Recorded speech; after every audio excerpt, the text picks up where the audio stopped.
ములుగు జిల్లా కళాకారులు రూపొందించిన అడవిగన్న ములుగు పాటను రాష్ట్ర పంచాయతీరాజ్ మహిళా శిశు సంక్షేమ శాఖ మంత్రి సీతక్క రిలీజ్ చేశారు. ములుగు జిల్లా కళాకారులు జిల్లాలోని చారిత్రాత్మక ప్రదేశాలతో పాటు లక్నవరం, రామప్ప, బోగత, గోదావరి కలుపుతూ వాటి యొక్క చరిత్రను తెలియజేస్తూ అడవిగన్న ములుగు పాటను పాడినందుకు చాలా సంతోషంగా ఉందన్నారు. ఈ సందర్భంగా కళాకారులను మంత్రి సన్మానించారు.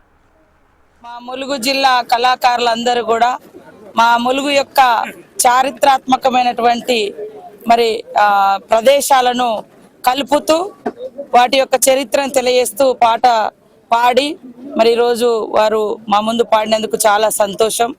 మమగన్న మాయమ్మ ములుగమ్మ మాలాంటి చిన్న స్థాయి బిడ్డలను ఉన్నత స్థాయికి తీసుకెళ్లడంలో మన ములుగు యొక్క పాత్ర గొప్పది. ములుగు ప్రజల యొక్క సహకారము, అదేవిధంగా ములుగులో ఉన్నటువంటి గొప్ప సంపద, మరి ప్రకృతి సంపద, జల సంపద, మరి ఇవన్నీ కూడా మనం చూస్తూ ఉన్నాం. ఘట్టమ్మ కాడ నుంచి మొదలైతే ప్రతి చోట ఒక్కొక్క టెంపుల్ కానీ, చెరువులు కానీ, ఇటు రామప్ప కానీ, రామప్ప చెరువు కానీ, అటు పోతే లక్నవరం కానీ, లక్నవరం చెరువు కానీ, అటు సమ్మక్క సారలమ్మ, ఇటు బొగతా వాటర్ ఫాల్స్, లక్ష్మీ నరసింహస్వామి, గోదావరి, అందరికంటే జిల్లాలలో అన్ని జిల్లాల కంటే ములుగు జిల్లాలోనే గోదావరి కూడా 110 కిలోమీటర్ల వరకు ప్రవహిస్తూ ఉంటుంది. మరి రాష్ట్రంలో అత్యధికంగా దట్టమైనటువంటి అడవులు ఉన్నది కూడా ములుగు జిల్లాలోనే. అదేవిధంగా నేషనల్ హైవే కూడా ఉండి ఇవన్నీ గొప్ప సంపదలుగా ఈ ప్రాంతానికి మరి ఉపయోగపడతా ఉన్నాయి. ఈ యొక్క గొప్ప చరిత్రను పొగుడుతూ వాళ్ళు మా ములుగులో పుట్టినటువంటి, ఈ మట్టిలో పుట్టినటువంటి కళాకారులందరూ కలిసి గొప్ప పాటను తీసుకురావడం జరిగింది.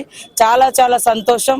కాబట్టి ములుగు కీర్తి, ములుగు ప్రతిష్ట భవిష్యత్తులో మరింత పెరిగే విధంగా ఇక్కడ ఈ ప్రాంత ఆడబిడ్డగా, ఈ ప్రాంత ప్రజాప్రతినిధిగా తప్పకుండా ప్రాణం ఉన్నంత వరకు ఈ యొక్క ప్రజల పక్షాన, ఈ ప్రజల యొక్క మరి ఔన్నత్యాన్ని, ఈ ప్రాంతం యొక్క గొప్పతనాన్ని పెంచే విధంగా కృషి చేస్తామని తెలియజేస్తూ కళాకారులందరూ కూడా గొప్పగా పాటలు పాడి మమ్మల్ని అందరినీ ఎంతో అంటే ఇంకా బాధ్యతను మా మీద పెంచడం జరిగింది.